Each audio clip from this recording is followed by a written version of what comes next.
And now, the general weather around Alaska. Welcome to Alaska Weather. I'm meteorologist Peter Chan, coming to you from the National Weather Service on this Monday, July 31st, 2023. And the 2023 fire season has become more active over the past week and a half. I'll highlight that in a moment. We've seen an increase in lightning activity, especially this past week. And again, I'll give you the fire weather update. We still have a flood watch that's been extended now until Thursday afternoon for Mendenhall Lake River, the glacier dammed lake that could release. We're keeping a close eye on that. And above normal temperatures will continue, especially across the interior mainland as we go through this week into next week as well. So definitely a warmer period of weather compared to the way this summer started out. So as far as any advisories, watches, warnings, we do have a special weather statement here for the Tanana River. We expect high water levels to continue on the Tanana River through this week into the upcoming weekend. Meanwhile, we are seeing the flood watch extended here for the Mendenhall Lake and River as a result of that glacier dam that could possibly release. All of this is in response to the warmer temperatures we have seen here.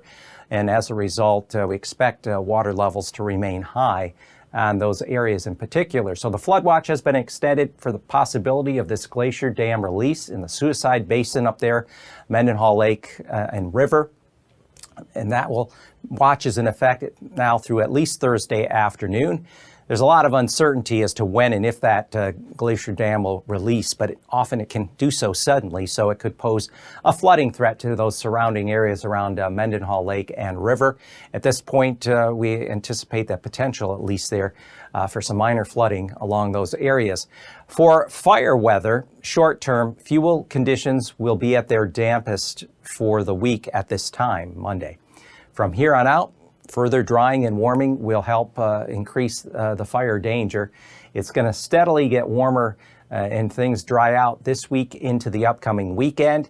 We have a ridge of high pressure that's in place across much of the mainland, and as a result, that's allowing for warming temperatures. We still have some thunderstorms today, this Monday afternoon and evening from the Susitna Valley eastward through the Copper River Basin, and then northward through the eastern interior, including along the Alcan border.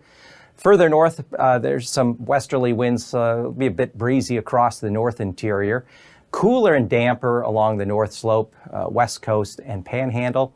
And the longer-term forecast as we go through the week into the weekend, high pressure will be building stronger over the mainland this week, and that's going to cause conditions to be increasingly warmer and drier.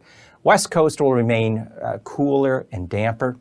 And whether or not this ridge breaks down this coming weekend, that's questionable. It's looking like it will hold into at least this weekend and perhaps into portions of next week. And looking at the thunderstorm outlook this Monday afternoon and evening, we expect thunderstorm activity along south of the Alaska Range, extending northward along the Alcan border, east central interior, eastern half, the Brooks Range, eastern north slope. As we get into Tuesday, that area shrinks back, but I still would not rule out some isolated thunderstorms within this region. And then by Wednesday, still some areas of isolated to marginally scattered thunderstorms, and we expect warmer temperatures throughout the central and eastern interior as we go through this week. Now, this time of year, spruce tends to be the greatest carrier of fire, and we have the highest danger is related to that over the central interior, just north of the Alaska Range, including the lower middle Tanana Valley on up toward the western half of the Yukon Flats. So that would be the area that has the greatest fire danger as we go into Tuesday, August 1st. Looking at satellite imagery, weak high pressure continues over the lower Gulf, North Pacific, extending back toward Bristol Bay. Also, a weak high sits up there in the Beaufort Sea, north of the Arctic coast. We have low pressure over the Russian Arctic coast with a weak trough or front extending southward. And then as we look behind me, we do have some moisture coming in with this low pressure here over the western Aleutians. The secluded front will continue to work its way eastward. And as you can see, generally area of high pressure, and with high pressure in place over the Gulf this time of the year, it does keep a marine layer and low cloudiness in place.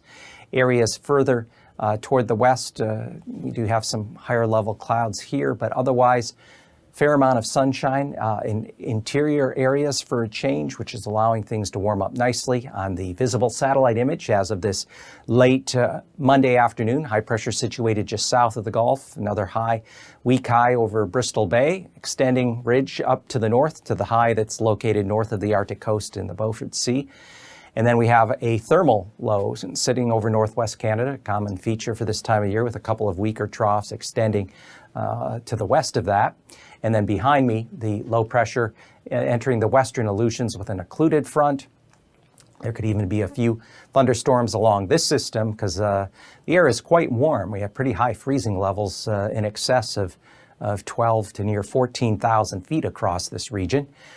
Further to the east come late tonight and early on Tuesday morning, the high pressure remains over the lower Gulf back toward Bristol Bay.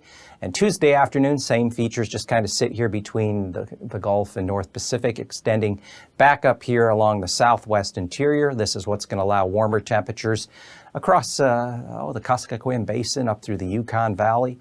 And again, still the threat of some isolated to scattered thunderstorms with the daytime heating. On Wednesday, the ridge of high pressure is in place aloft, and we have surface high pressure out over the lower Gulf, extending back across the southwest into the northwest. So this feature here, not as dominant, and as a result, there still could be some isolated thunderstorms along areas of the Alaska Range, Talkeetna Mountains, Wrangell Mountains, as well as up north here along the eastern part of the Brooks Range. And the low that was out here toward the western Berings is trying to push further toward the central Bering Sea with the occluded front advancing eastward, but it's running up into the high pressure, especially the high aloft, is not going to allow this to advance rapidly eastward, so it'll be a gradual process. Looking at temperatures statewide overnight, coolest readings in the far north near 40 degrees, Utqiagvik, down along the Arctic coast, Kaptovik.